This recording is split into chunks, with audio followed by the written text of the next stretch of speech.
Good afternoon. Good afternoon, one and all. I welcome to today's press conference, the media. I welcome all those viewers online. I welcome the Premier, Permanent Secretary, Foster Rogers, Commissioner of Police, and CMO. Welcome to everyone.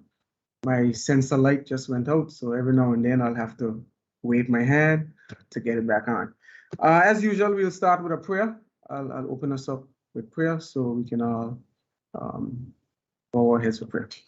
Heavenly Father God, we thank you for your goodness. We thank you once again, Lord, for your love and your mercies towards us, God. We thank you that even though we are in this setback position dealing with COVID, God, we still see the blessings, Father, to be in the land of the living, God. We just thank you for spared life. We thank you for all those who have recovered.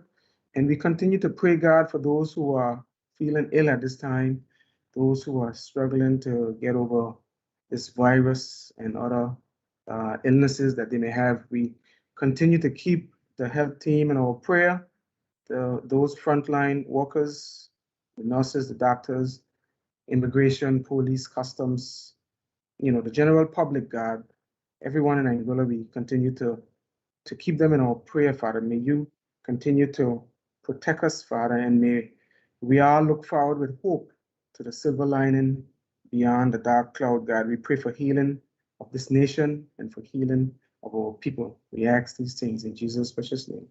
Amen. On our agenda today, we'll have opening statement by the Premier. He's going to update us on where we're at. We're going to talk about the exit strategy as well. And the CMO and the PS, Permanent Secretary, will also update us on the cluster. We have Commissioner of Police joining us again today to give us his usual update, and then we'll go into questions and answers. And then the Premier will wrap it up. So I turn it over to the Premier to begin with his opening statements.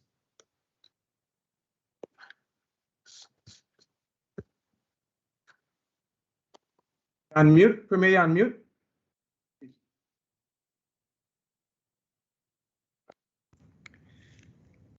Thank you very much. Good afternoon, Minister. Good afternoon to Permanent Secretary, Health, Chief Medical Officer, the Commissioner of Police, the media, other ministers and persons online, to Anguilla in general. I want to say a pleasant good afternoon and hope that all are safe and healthy.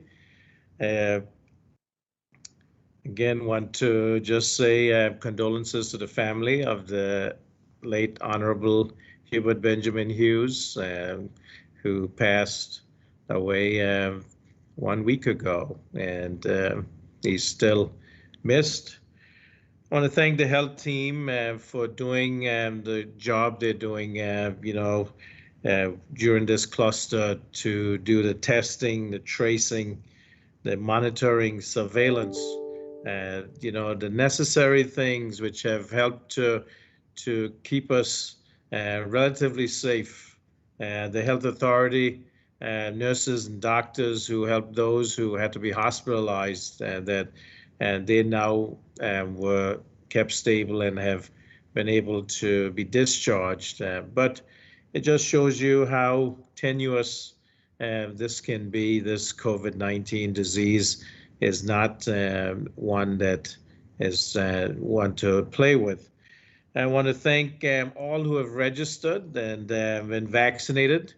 I think that all of us who have taken that step or doing what is the right thing for ourselves, for our families, our children, and for this country. And to those who are performing the vaccinations, I think that they are working daily, going out there and helping others and taking on this task, in such a bold fashion, tirelessly working to get this country immunized so that we can get back to a sense of normalcy. On Tuesday, the 20th of April, before the cluster of cases were identified, there were 6,115 persons vaccinated. And the cluster of positive cases demonstrated how vulnerable we are as an island, testing our health team, our healthcare system, testing our resources. It is pleasing to note that people of Anguilla recognizing this, went out, registered, and another over 2,000 persons have been vaccinated since that time. And I want to thank each one for doing that. We are now at over 8,100 persons vaccinated, and we are on the way to 10,000. That's where we want to get so that we have that chance to have herd immunity. The vaccine is our greatest tool in ensuring the protection of life. Vaccination is the main strategy to return to a state of normalcy. Ensuring the immunity of our population gives assurance that we can resume our businesses, schools, churches, sports, that we can see each other. We need to take our duty of care towards everyone seriously and ensure that those most vulnerable, whose jobs require them to come into contact with members of the public, are properly protected. We have to protect ourselves and those around us and those who cannot be vaccinated. That's our duty of care. And as government, authorities, and employers, this we have to take into consideration. The increase in vaccinated people is encouraging, and I hope that the current drive continues to incentivize all remaining eligible adults to get vaccinated. And that's why the incentives are put in place to just encourage persons. And we know that you've listened, you've heard, and you know that it is the thing to do. And we just want to encourage everyone that is eligible to get vaccinated. As a responsible authority, the government, we do need to consider that additional measures may have to be taken and required, including the requirement to be vaccinated for jobs where there's close proximity with members of the public, where that's unavoidable. Additional measures may have to be taken to ensure that persons become vaccinated. Because when people are vulnerable, governments have to make decisions to help the whole population. And so today I'm just continue to encourage persons to go out and get vaccinated. And I want to thank all those who have gotten at least their first dose and are moving towards their second dose. And those who are still on the fence, I know that you have heard Anguillan doctors in the diaspora who have come on the last few days and have spoken to you and pleaded with you passionately, and even explaining their experiences with COVID-19 disease and the ravages it has had on the health of persons, not only in the US, in Europe, we know about India and elsewhere. And globally, this pandemic has caused a lot of havoc with healthcare, with deaths. And so we want to make sure that Anguilla is spared that. And so that's why I'm asking. We've had Anguillan nurses who've also come on and spoken about their, close calls with COVID-19, working in emergency rooms, intensive care units. And so again, we can only ask and beg of you to get out there, get registered, get vaccinated, and get immune, stay healthy for yourself and for those around you. Thank you very much.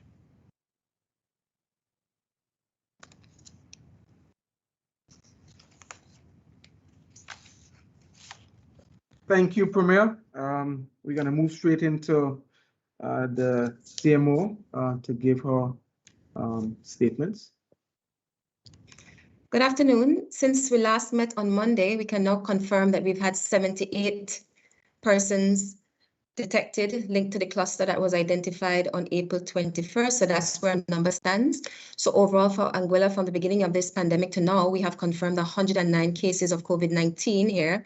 Most of these persons have in fact recovered, including the ones from the cluster. So to date, we have 14 persons considered active at this time. In terms of the most important developments overall, we noted that prior to Monday, over the weekend, we had an increase, but we said it was mostly old cases in the sense that these were household contacts of known cases. So we did not determine that to be a worsening or an expansion of the cluster per se, although we were, unfortunately increased our numbers.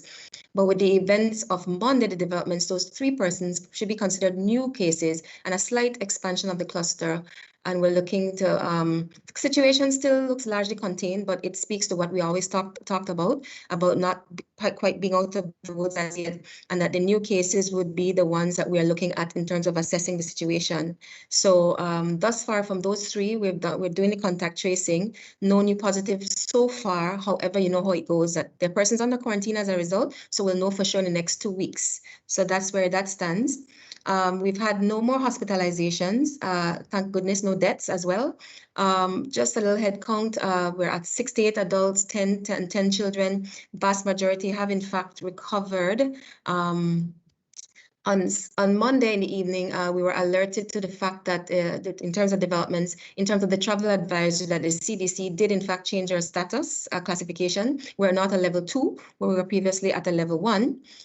Several press conferences ago, we did indicate that WHO had changed our status to clusters. So it's just to say that once you have these events in your country, there are consequences. So that this comes as disappointment, but not a great surprise. I believe someone had asked a question about another travel advisory out of Ireland.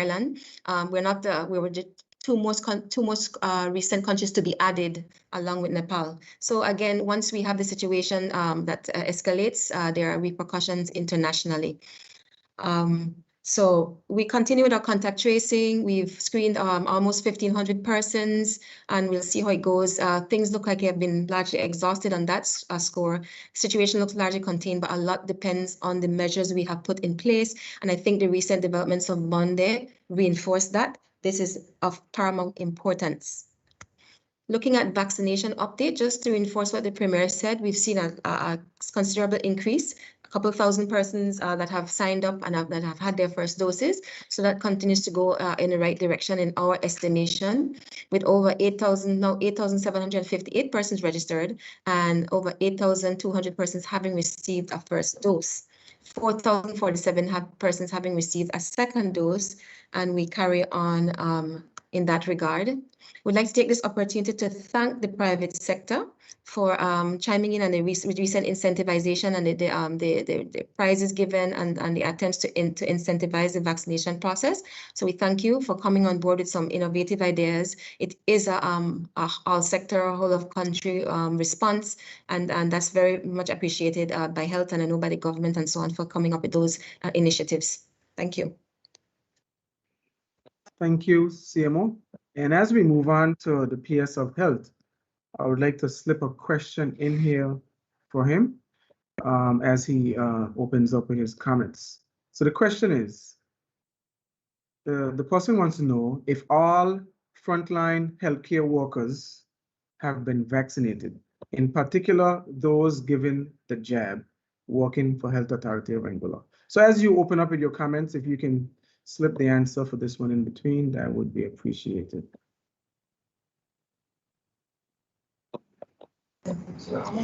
Thank you very much, Minister Hodge. Appreciate it. I too like to express my thanks to the private sector for really being a partner with us in this plan to ensure that Angola is protected from COVID-19, not only in terms of incentives that Dr. Aisha mentioned, but certainly in terms of the direct support to the health team. We want to thank them so much. We have gotten, almost every day, we've gotten lunch from different restaurants with the entire team, not only here at the ministry, but the vaccination team at the park, at the football stadium, and also the lab staff at our hospital. We certainly want to thank the private sector for assisting us in this regard. It's very important that you continue with us, because certainly we are in this together. We want to thank you so much, and we will begin to name all of those persons in due course. But we want to thank you so much for the assistance given. Just to add, before I answer the question over the persons who are vaccinated, I would like to add a particular statement to continue on what Aisha spoke about. So the last 3 cases that we identified, I think on a Monday, speaks to the issue of us ensuring that the movement of persons in Angola at this point in time is kept to a minimum. The WHO has always advised us from the beginning of this pandemic that a way to control the virus is to isolate it if you identify someone as positive, test, isolate, and treat. So it's critical that we maintain some of the restrictions in place with regard to the movement of persons, because this is important for us to ensure that we keep the virus at bay and that we keep it in certain small sectors. If we do not do that, then it's quite possible that this would jump into different spheres. And if that is done, certainly it changes our category altogether. Now, as Aisha mentioned, our status has been changed to level 2. That certainly by CDC, that certainly has implications for us. And certainly if we were to go to a step where it's considered coming to spread, then that will change our status again. So we're working very hard to ensure that does not happen. And we want persons to really, bear with us a little longer. We know it's difficult being, in your home from 6 to 6, but certainly it's a measure that we think is necessary now. We know it's limiting. We are not doing it because we want to do it. We are doing it because we have to do it. We are doing it because it's one of the few ways of ensuring that people don't move around unnecessarily. Now, even during the day, when persons can move around for essential services, we implore you not to move around if you don't have to. Not because the stores are open, that does not mean you have to move around. We know it's difficult. We know it's extremely difficult to stay at home, but even in the day, if you do not have to move around right now, we ask you please to try to stay at home as much as you possibly can, because that itself is a way for us to limit the spread of the virus during the day as well. So we understand that you are a little frustrated sometimes, and we know human beings are not made to be cooped up, and we're not made to be put aside, but this is a temporary measure. This is a very temporary measure. It's a temporary measure it's a short-term measure for long-term gain, and I'm asking you to look at a long game on this.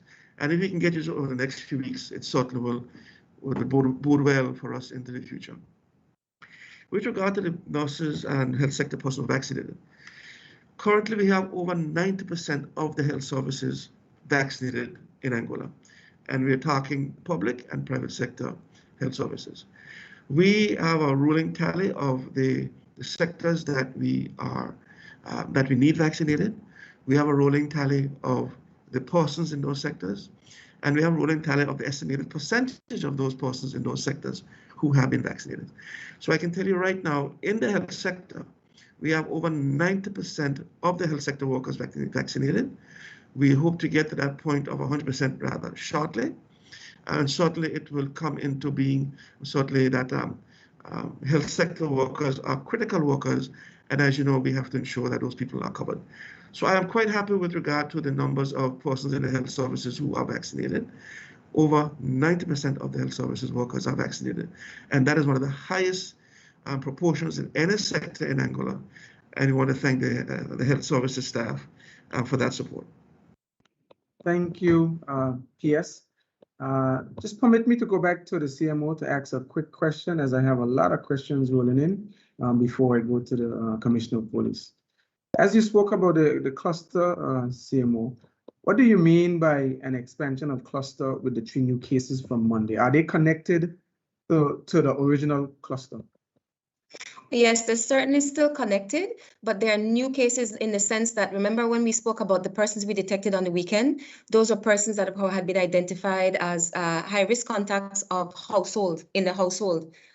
These additional persons were not previously identified as direct contacts of any positive case, so that was new.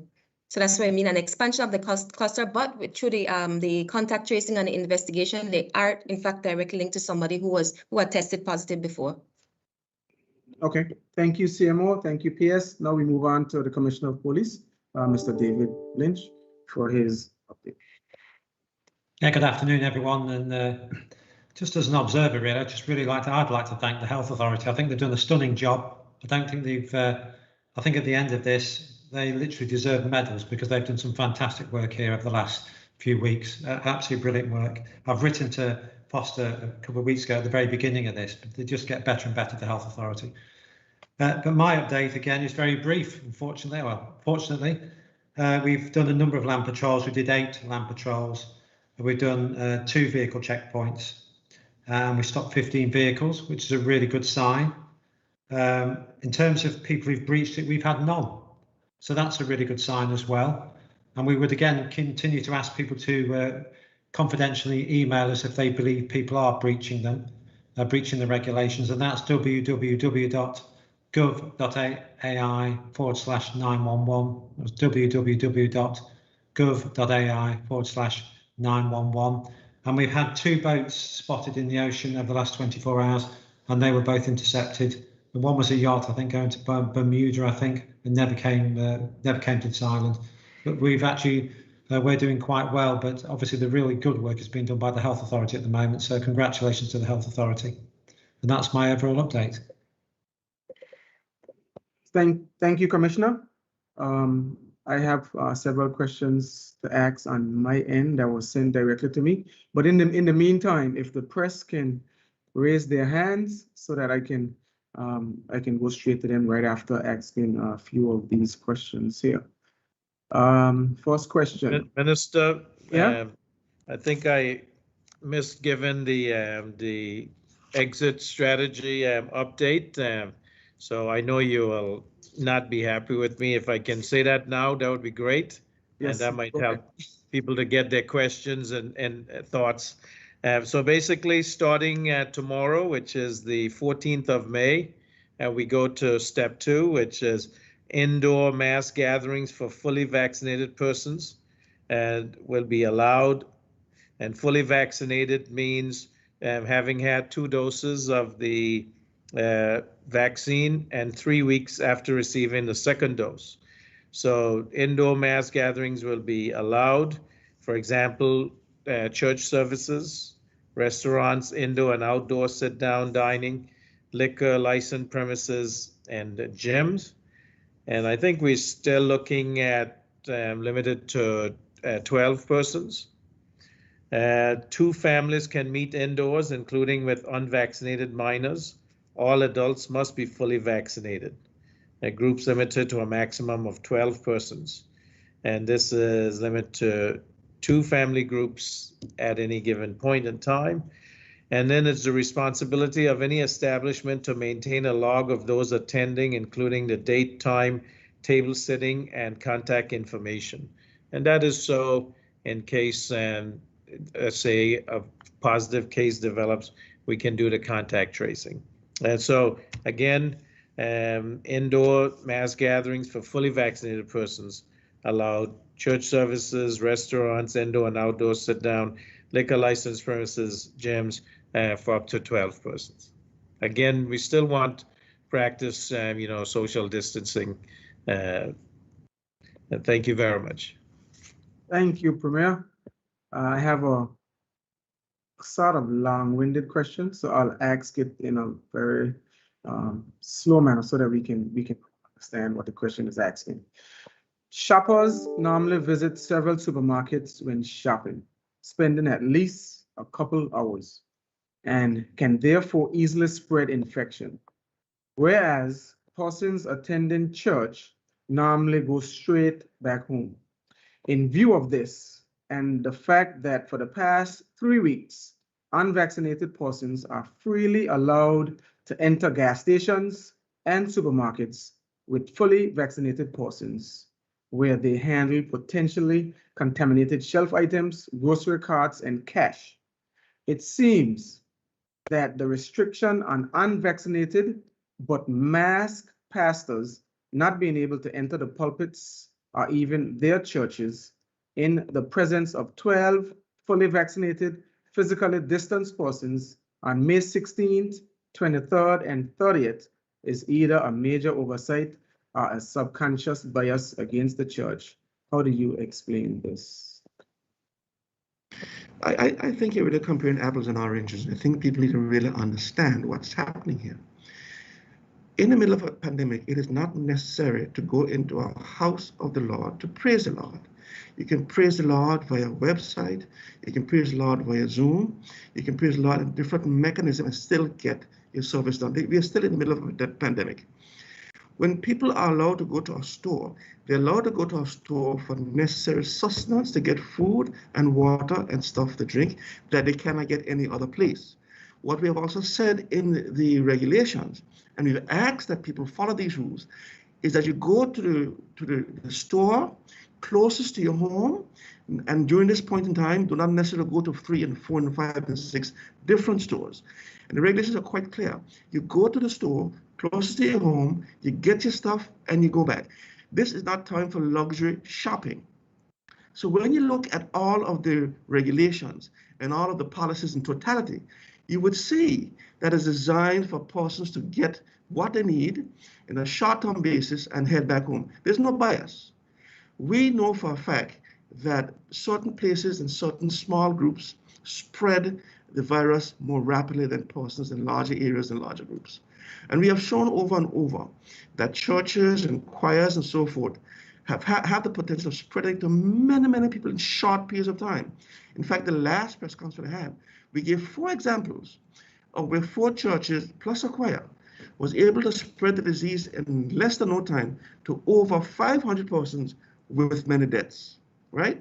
So this is not stuff we are making up as we go along. This is not stuff that this is not anecdotal stuff that we're pulling out of our hats. This is stuff that is researched. This is stuff that we implement based on advice, but we also have to get the support of the public. We've asked the public, please, during this time for essential services, please, if you're living in West End, use the shop closest to your house and go back home. If you do not have to come to the Valley, don't come to the Valley. If you do have to go to more than one store, do not go to more than one store. So when you look at all of the policies in totality, you would see that they're designed to stop the spread of the virus. Thank you, PS. Felicia Hennis from Radio Angola, your hand was up. Good afternoon. It was up and down because I was listening to Mr. Rogers' comments. So I was wondering if I should still go on with my question, but nonetheless, I will. Since we're on the church, we received communication today from concerned pastors. They shared their letter that they issued to government and ministers, and they talked about government's tone and the lack of communication on government's part as it relates to the vaccine. And what was glaring to me, they said that they are being treated with the same regard as rum shops, lottery, and the restaurants and so forth. So I just wondered, what is the Premier's response to that?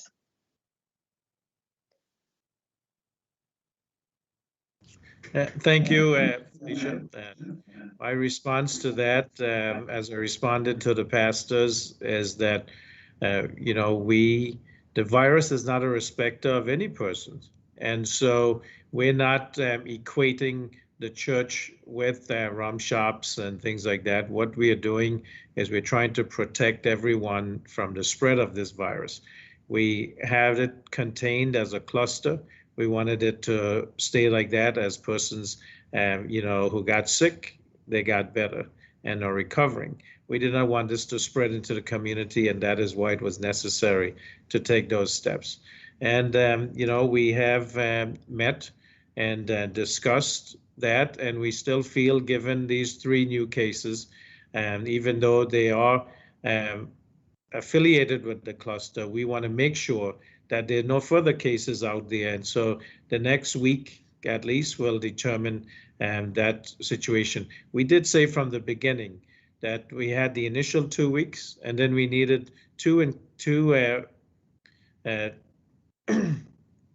what's the term I'm looking for? We needed incubation periods. 2 incubation periods to allow us to determine whether we had this fully contained. And that's what we're doing. And so we're not singling out the churches or the pastors to treat them in any way negatively. What we're trying to do is to make sure that we keep the people of Anguilla safe. All right, thank you. And just to follow up on the second question, I had a few hiccups, some dips and outs, but in your opening remarks, you made mention that government may have to seek additional measures. Could you expound a bit on that for me? Does that mean like a blanket law for persons to be vaccinated? No, what it means is that persons who are unavoidable close proximity with members of the public, and those are persons which we loosely call frontline workers, will be required to vaccinate. And that is necessary because we are seeing the uptick in those who are registering getting vaccinated, and we appreciate that and hope that the rest of the eligible adult population will continue to do that in the numbers that we are seeing now. But we do know that, and we've tried to incentivize that thanks to the help of the private sector and the hospitality sector specifically has been very good about that. But if it becomes necessary, then regulations will be put in place to make it so that we get persons who cannot avoid contact with the public, that they have to be vaccinated. It's only necessary to save this country. Thank you so much. You're welcome. Thank you. PS, you want to say something? Yes, if I could just add a second, please. I'm always concerned when people make blanket statements that they have not been consulted and there's a communication issue and these type of things. I think if you go back and you check the records of our consultations with all the sectors and all the groups in Angola, you would find that the Christian Council and the Evangelical Association was in particular one of the groups we met with at the library, at the Resource Center, and spoken with them at length about some of the measures, about the issues we were dealing with, vaccinations, the issues we were moving forward with some weeks ago. Now, if some people decide not to turn up to these meetings that everybody were invited to, then you can't expect that to be on our shoulder. But we have gone on to almost every group in Angola and have explained the position of the ministry, we've explained the science, and we have explained the initiatives that we would like to take. We have been on every talk show in Angola, even talk shows that are run by some of these pastors. On Saturday mornings, when I was supposed to be in church, I've been on talk shows with some of these pastors, different meetings. I'm trying to explain what we're doing. These are some of the things we do as part of our job. And I often explain to the people of Angola, in public health, we cannot look at individual interests. We cannot look at the interests of 15,000 individual interests. If we do that, we will end up in a problem. We have to look at the public's interest at large. And the virus cannot tell if you're in a church, if you're in a rum shop, if you're in a school, or if you're in a car. All the virus wants is a warm body, somebody that's breathing, and a lung to go into. That's all it wants. So it doesn't make a difference where you are. The issue is trying to limit gatherings, trying to limit people together, and trying to break the spread of this disease. So it's not that we are creating churches with bars and rum shops. These are different institutions. What we are saying is that all of these places have warm bodies, sitting there with them in close proximity, and we have to break that transmission, whether in a church, whether in a bar, whether in a school. That's the message. Thank you, PS. We have Brenda Carter, and then we'll go to Don Hodge. Good afternoon. My question is, are applications now being taken for tourists who want to come in after May the 25th? And as a second part to that question, after July the 1st, will tourists still have to apply for entry? Brenda, the portal should be up, and if it's not, it should be up very soon. So persons can apply to come in. And yes, definitely after July 1st, persons will still have to apply to come in, still have to do a test before they come in. And that those who are fully vaccinated will not need to quarantine after July 1st, but they still need to go through the application process. I think we have projected that October is when we would do away with the pre-application to enter Anguilla. And just to add to what the Premier said, as we are transitioning to the new portal, the other portal still hasn't been closed, but we haven't been processing any applications. I mean, it's not practical. We know that there are few in the pipeline and they will be managed in a timely manner. But of course, for example, you have to be approved 3 to 5 days prior to arrival with your negative test. And we're not going to be open to visitors until the 25th. So yes, but that other portal is still open for persons to register their interest in coming to Anguilla as we transition to the other one.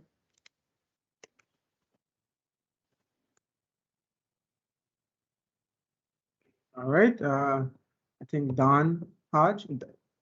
Don, you're next. Yes, thank you. My question also involves the COVID-19 exit strategy, the incremental timelines, the July timeline. So it addresses pretty much people visitors, families, friends from the United States and further. But people who have friends and family in places like St. Martin, St. Kitts, I have a couple questions. Do they also have to use the portal and take the tests prior to coming in, realizing that if everything goes well, they would not have to quarantine?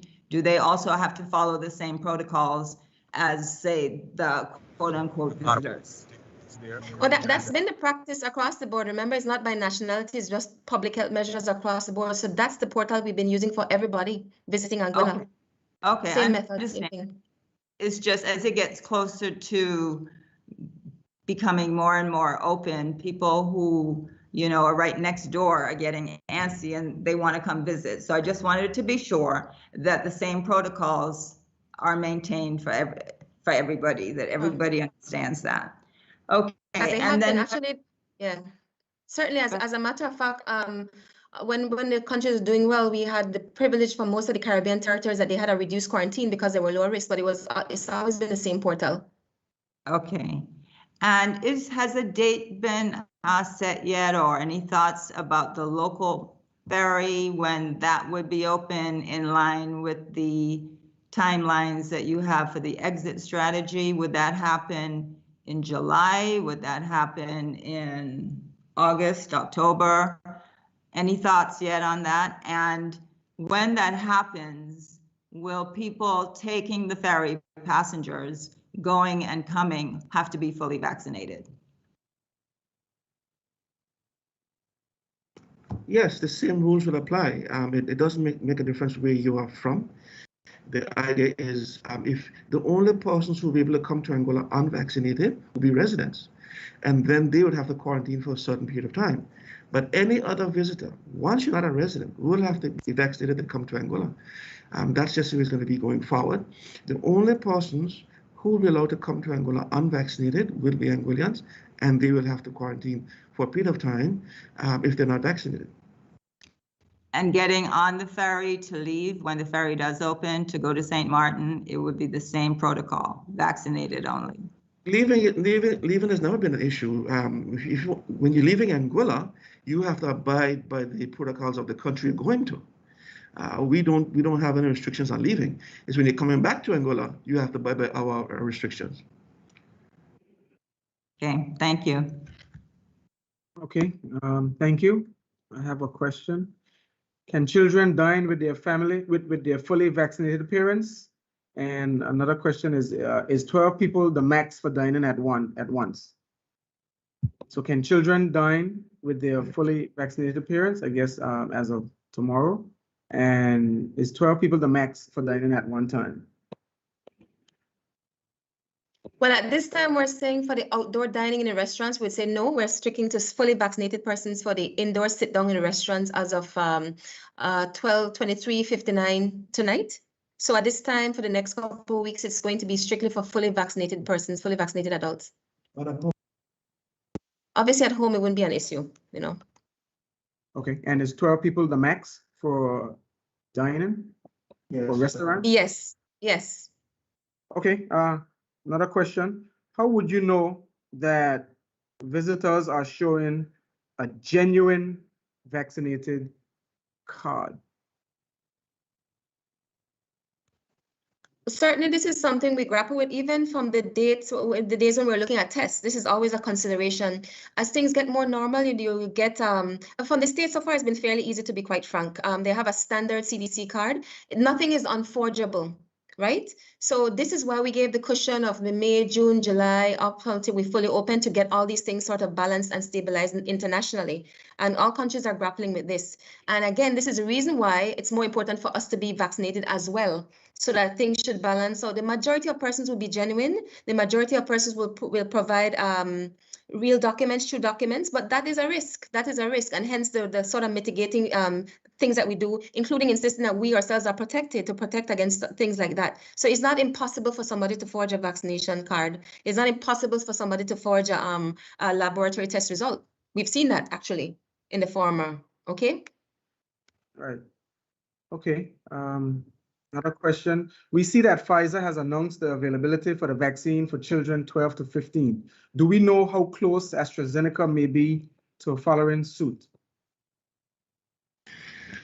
Well, I think AstraZeneca has been studying children since February. They had a cohort of close to 1,000 children between the ages of 6 and 16 that they were studying since about February. They had to pause because of some of the concerns with the blood clots and so forth. So we're waiting for them to start back again. But the timeline for that was always around September. So we'll have to wait and see how that comes. But at the end of the day, we have to ensure that the product we have is approved by a regulatory agency. And again, this reinforces what we're saying, why we want that targeted population for the herd immunity, so to protect those who cannot be vaccinated at this time. So that is the point. It makes it even more important for the target population to be as close to as 100% as possible, because that will protect those who cannot be vaccinated for whatever reason. And you can also tell, even the Pfizer vaccine, it just goes on to age 12. It's 12 to 15. All right. If you see what happened here in Angola, we had children as young as 7 months being infected. So really and truly, we're hoping the AstraZeneca version was tested on ages much lower than 12. So we're hoping that results of that study can come out real soon, so we can protect our school children. All right. Thank you. I see the hand up for NBR Grace FM. You can go ahead. Yes, good afternoon. I was just wondering, as it relates to dining effective tomorrow, what would one present to prove that they are fully vaccinated? How are they going to manage that in the restaurants and so forth? They'll provide the vaccination card. It has the dates and everything. The blue card you've been given once you're fully vaccinated, and the dates are on there as well. Okay, thank you. Okay, Brenda Carty. Sorry, I didn't put my hand down. Sorry about that. We'll move on to the Anguillian. Good afternoon. I have a couple questions for the CMO, James Harrigan here. Can a mother who has recently given birth and is breastfeeding take the vaccine 2 weeks after her delivery, per se? Another question, please answer that question first. Oh, sorry, my mic was off. Yes, she can. Yes, she can. Breastfeeding mothers, and once you're not pregnant, feeling well, delivery in and of itself is a bit of an ordeal. So once she has recovered from that and she's feeling well, she can go ahead and take her vaccine. Okay, you mentioned a while ago when you first came on about Nepal, and with reference to the question I asked last time, but I didn't get the gist of the answer. Nepal, you mentioned with the restrictions. Because what the question you had asked last time, I thought my impression was that you had said that Nepal and Anguilla was on a particular list, and I said it was a bit strange. So in answering that, basically the overarching answer is that once you have a situation and your status changes, countries are at liberty to say whether or not you fit under certain categories in terms of travel restrictions and so on. So that's simply what happened. We were the last 2 countries, I guess, to have a deteriorating situation in Ireland's estimation when they revised the list. So we were added to a list with other countries that are already on that list. But the bigger answer and consideration is that once you have a situation with COVID that's deteriorating and your status changes, these things will happen. And I was saying WHO already changed our category 3 weeks ago, and then CDC on the Monday changes to a level 2. So that's going to happen. But when you had asked me the question, it sounded like you were saying we were on a list, just Nepal, and you were even querying if it's really Angola. And I said it would be strange to just have 2 countries on a list. So that's the answer. Yes, because we're not clusters, we are being looked at differently by the international community, and some countries now will put us on a list that we were not on before. So before, when you didn't have to quarantine coming from Anguilla, some countries will say, no, coming from Anguilla, you will have to quarantine and other measures. So that's what has occurred. And I'm sure Ireland won't be the only one, unfortunately. Thank you. I have a third question. After July the 1st, would security services at villas be required?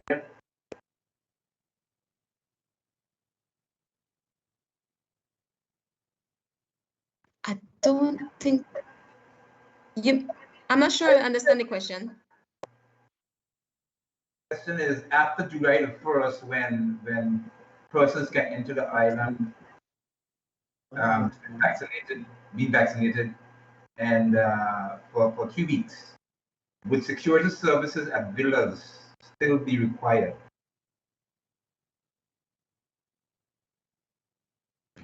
Well, certainly, are you referring to villas that are filled with vaccinated persons?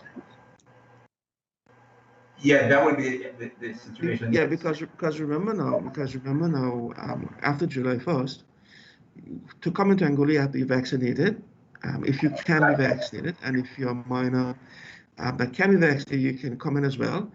But persons who can be vaccinated will be subject to testing periodically if necessary based on the protocols.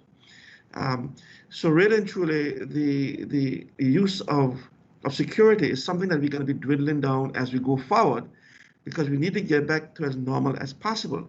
And that is why we keep speaking about getting our local numbers of vaccinations up. That is the key. The key is to ensure that we get to as normal as possible, and having security measures in place and having all these restrictions will not bring Angola back where it needs to be. So I'm certain that at the beginning of July, yes, they'll have some security stuff in place.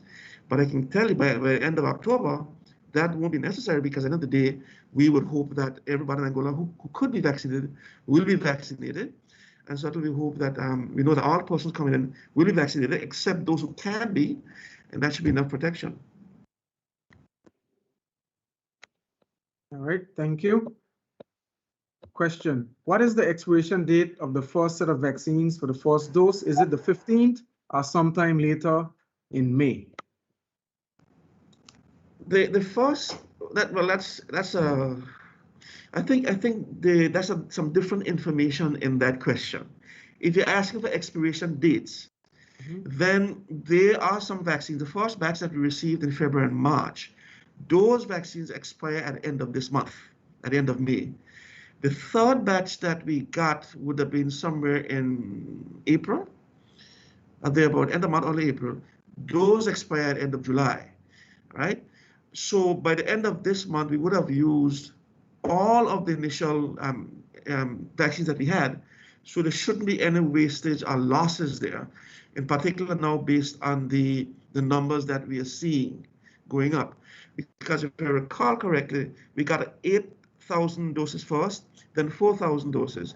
So we'd have gotten 12,000 doses that would have expired at the end of July, at the end of May.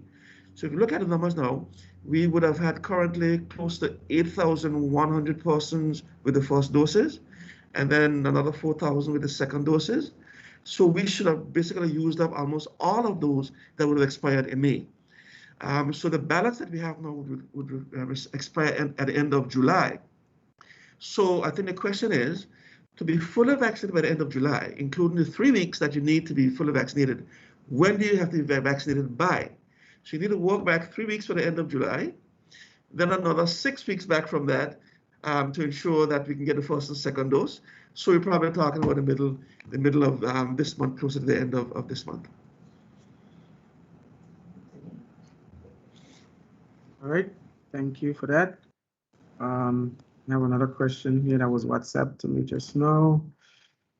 Looking at opening up on the 1st of July and for persons who are fully vaccinated and no testing being done, what will happen if those persons bring in one of the variants, knowing that you can still transmit even though being fully vaccinated?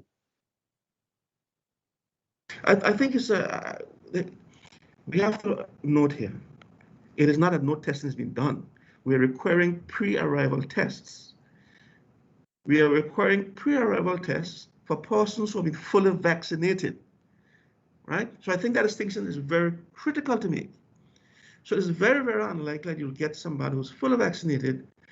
Of course, it can be positive, but more than likely, it's very unlikely you get somebody who tests positive who's fully vaccinated. In fact, when you look at the figures for the US, out of the 95 million people that were at that point that were vaccinated at that point in time, you only had 9,000 breakthroughs of persons who were positive. So that is a 0.000045% of the batch. So certainly there is a chance. So I don't want people to feel we are not testing. You still have to do the pre-arrival test. But when you get to Angola, you won't be tested and swabbed here in Angola if you're fully vaccinated. And that is where we have to go. At the end of the day, we do not have the capacity to test everybody who comes to Angola. We just don't. And in a normal year, between 80,000 and 100,000 people come to Angola. Work that back to at least on a monthly basis. And it doesn't make sense if you work at a monthly basis, because some months have more than other months, especially the months of November to, let's say, February. That's where the bulk of people come in. We, to the height of this pandemic over the last few months, we were swabbing at most 400 people a day. And we were doing it with limited resources and almost burning out our people, 400 people a day. If we got to get the economy up open to a point where it can sustain the livelihood in Angola, it must be double or triple that to come to Angola per day. We don't have the resources, we don't have the personnel, and it's certainly something that we cannot maintain, right? Angola is one of the few countries that are really testing on arrival. And we did that to keep the country safe. However, with the availability of the vaccine, we have gone at lengths to say, look, and this strategy was published 2 months ago. The exit strategy phases 1, 2, and 3 was published almost 2 months ago. So we are saying that to get to July 1, you need to get our numbers up to a point where between 30 and 40%. And by September, it has to be up to between 70 and 80% of the vaccinated public. So everything is dependent on vaccinations. Everything is dependent on how we roll out our program. But at the end of the day, people have to realize that a minority of people who decide that they don't want to be vaccinated, even though they cannot hold back the majority of the country who are vaccinated to ensure that the country can open.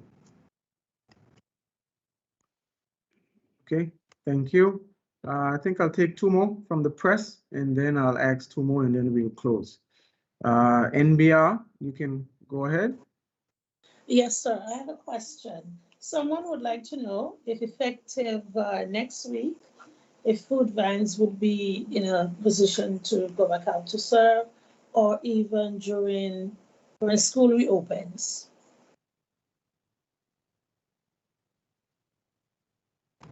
If I'm not mistaken, food vans are open now.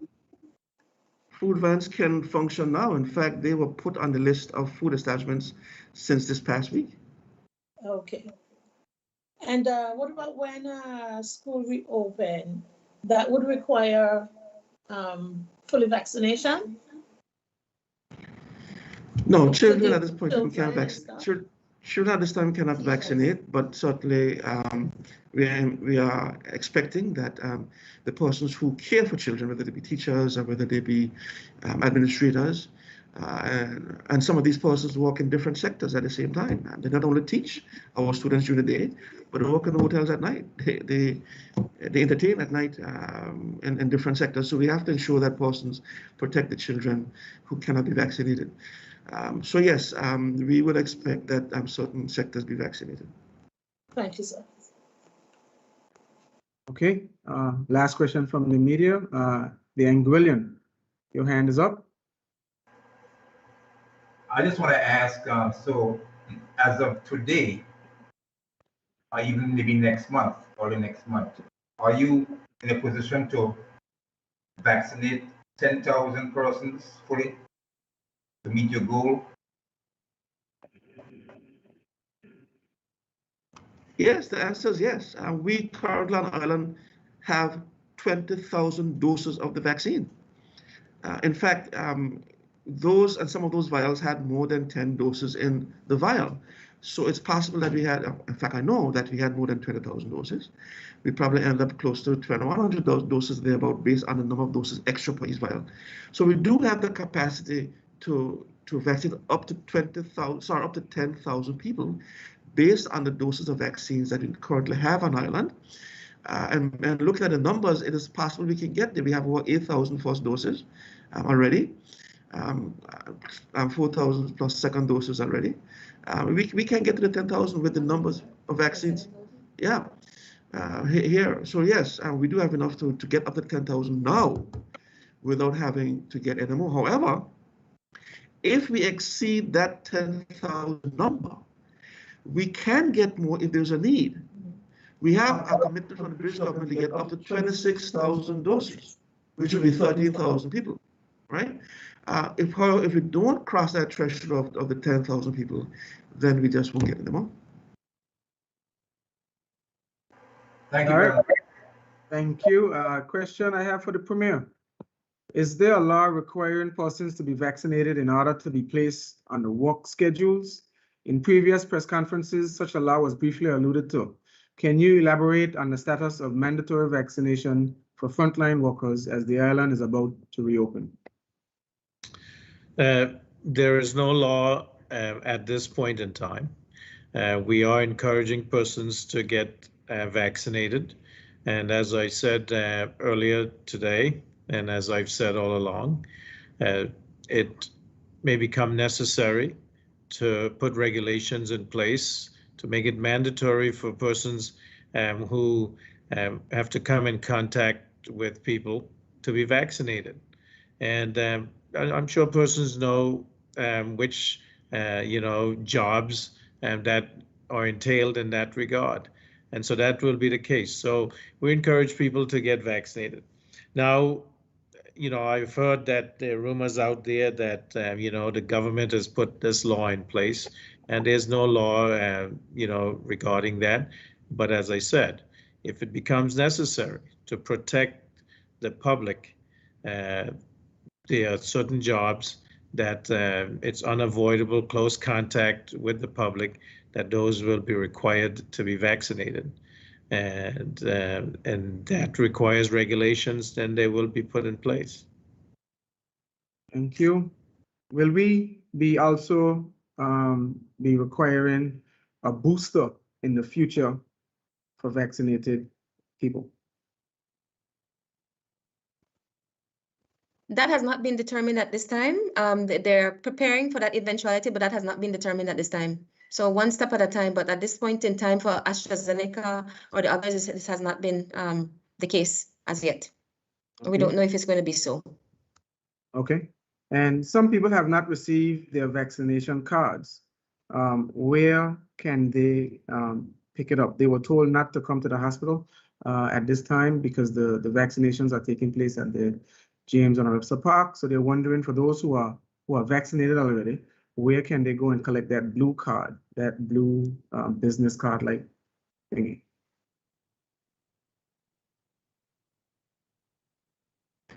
Persons are actually collecting the vaccine cards at the Ronald Webster Park. There is a process for that. You just go to the park and you indicate you're coming to collect your card, and they will direct you to the individual that deals with that. So yes, you do collect it at the Webster's Park, not at a hospital. Okay. If I can ask another one quickly. If someone has their first vaccine and they're due for their second vaccine, can they get that second dose during quarantine? They're outside of Angola waiting to come in. No, they'll have to wait until the quarantine period is over to ensure they be cleared of the infection and whatnot, and then they go for the second dose. But you have up to 12 weeks from the first dose in theory, so it's not become an issue. Highly unlikely. Okay. That looks like it. I don't have any more questions from the media, and we have arrived to 4 o'clock. So that's it. Premier, you can close, if anyone else wanna, just say any parting words. Yeah, if the CMO or PS wants to have parting words, or Commissioner, if he is still on, before I close. Just to thank the general public for the support, not only to the support for the Ministry of Health and our staff, but also for coming forward and being vaccinated. We've seen in the last few weeks that persons have really, taken an interest in ensuring that they are vaccinated and that their friends and family are vaccinated. In fact, I know one individual who has ferried more than 15 people to the vaccination site voluntarily, a private sector gentleman who been moving people back and forth, and we want to thank him so much for doing that. We also want to thank, let me say a special thanks to the team, to the health team. It's a phenomenal team. I mean, we just couldn't do it without the persons, and it's not that the persons people know the risks. Our staff know the risks. Our staff know this is not an easy job. We've tested over 7,000, 8,000 people over the last few months. In fact, many more than that over the last few months. And of course, every time you test someone, there's a possibility that person can be positive. In fact, all of the positives that we've gotten so far, somebody locally had to test them. In addition to that, somebody locally had to do the contact tracing and go out there and test more people and investigate and so forth. So I want to thank the team from the bottom of my heart. When I sit down on a daily basis with my team and I look at the persons across the table and the people who are out there in the field, I feel happy to know that these persons are committed. I feel, it's a sense of pride to know that these persons work for Angola and work for the people of Angola, and I want to thank them so much on behalf of the Ministry of Health.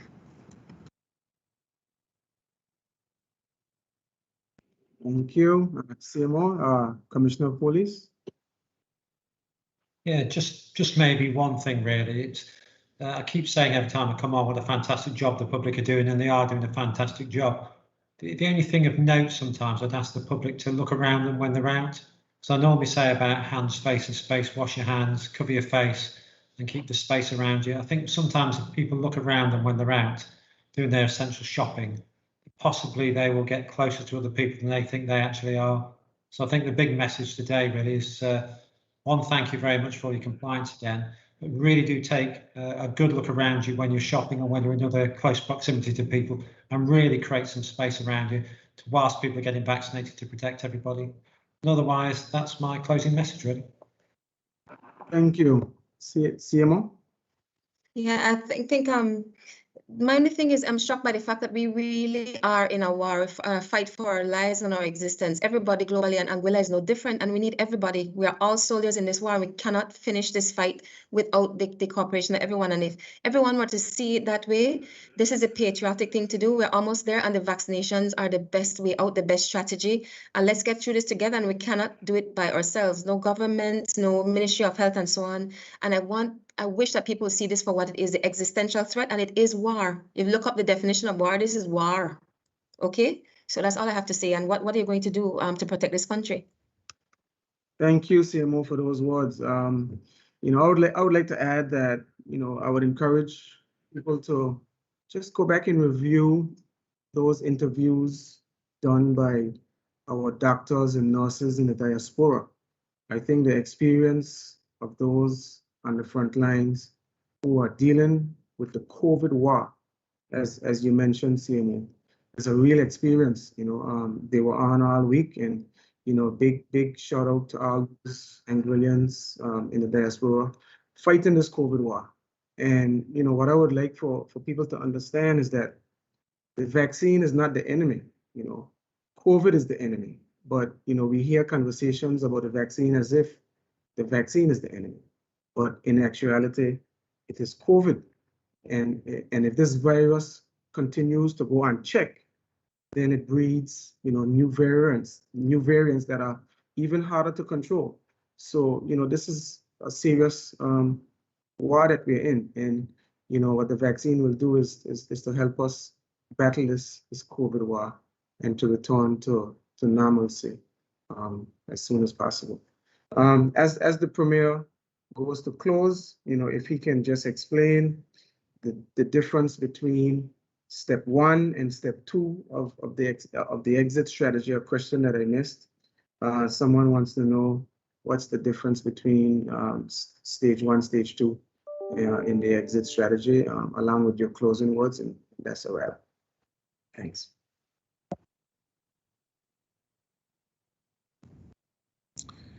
I want to thank you, Minister, for moderating. As usual, a stellar job to navigate through the questions and the comments. Thank the CMO and the Permanent Secretary Health. Thank the Commissioner of Police, the media. In terms of what is different between step 1 and step 2, basically we had essential businesses that when we started this pause, that was extended to include hardware stores, telecommunications, and now we've essentially, restaurants could still do takeout and these, and that was the plan. That what was part of step 1, and the physical distancing requirements, public gatherings limited to 5 persons. The vaccinated persons could meet at church up to 12. Essentially, now it's where restaurants can do indoor and outdoor sit down in this step 2 process, up to 12 people. The liquor license premises, the gym can now have up to 12 persons, but these have to be fully vaccinated. That is 2 doses and 3 weeks after the 2nd dose. And now 2 families can meet. Before that, you could only be around those who are in your own household. And so that's where we've made some progress. We're still asking that persons keep track of who comes to the establishment and the date, the time, the table sitting, so that if we had to do contact tracing, we can do that. The limit to 2 families coming together. That's where we are. We are progressing as we go. We still are not allowing persons into Anguilla. Persons can leave. There's no restriction on leaving. We have the borders protected. The Royal Anguilla Police Force is doing a great job to keep our borders safe. I want to say, because I know at this time a lot of persons are hurting, not being able to meet their obligations. And that's a challenge that we as government are facing. The underemployment benefit of 1,000 EC dollars comes to an end at the end of this month, a couple of weeks. And we are looking to see what we can cut so that we can extend that. But that requires we have to cut certain essential services to make sure that we can support people. So that's why we are asking. The only way that we can, get money into this country is by the economy opening back up. And that means that we have to be vaccinated so that we are safe. Because if we were to open and population is not safe, then you're going to use up those resources we don't have in the healthcare system. It's already stretched way past, thin, and so these are the reasons why we are so insistent on getting vaccinated so we can get this economy going. And so, as I said, if we have to find money to extend those benefits, we have to take it from some other place which is essential, and that means some other entity suffers. And so, you know, we don't want to have to take money from one place where it's already essential to move it to keep people, you know, provided with this. And then so, you know, people say, oh, well, why don't you just go and ask the UK for more money? Well, you know, they have done a great job of giving us up to 100 million EC dollars to help with COVID relief. They're paying for the additional cost of border security. They have helped the healthcare system to keep it going, and they've provided us with free vaccines when there are places in England and the UK right now that need those vaccines, but they gave them to us so that we can have a chance, so that we could be safe and immune and healthy. And so, you know, it just seems very frustrating that we get to this point where there is this vaccine hesitancy and defiance, I would say more so than hesitancy now, because you've heard, as you said, and we mentioned, you know, our Anguillan physicians abroad have talked about their experiences. They have said the vaccine is the only way that we can get past this existential threat to our very existence. You know, certainly we do the hygiene measures, we do the social distancing. We want to make sure that, you know, we stay home and only go out when it's essential. But that won't get us to where we need to be, because the longer we stay closed down, the more we're going to hurt. And you know, it's not going to be the virus only that can kill us. Starvation can do the same. So I'm saying, let's vaccinate, and let's get where we get healthy, or we stay healthy, and we get, you know, do the things that are necessary, follow the regulations, because I can assure you that the Commissioner of Police, he may seem a very even-tempered and easygoing person, but you know, he understands that regulations have to be enforced, and he's going to do that to the letter of the law to make sure that we can keep people away from each other, keep the country safe, so that we can get back to near normalcy. I thank everyone for their time and attention, and hope that we will be governed accordingly. Thank you very much. And the next press conference will be at 3 o'clock on Monday. Thank you. Media to the questions, all the questions that came in through WhatsApp, through Facebook. Thank you guys for logging in and viewing. See you all on Monday. Bye.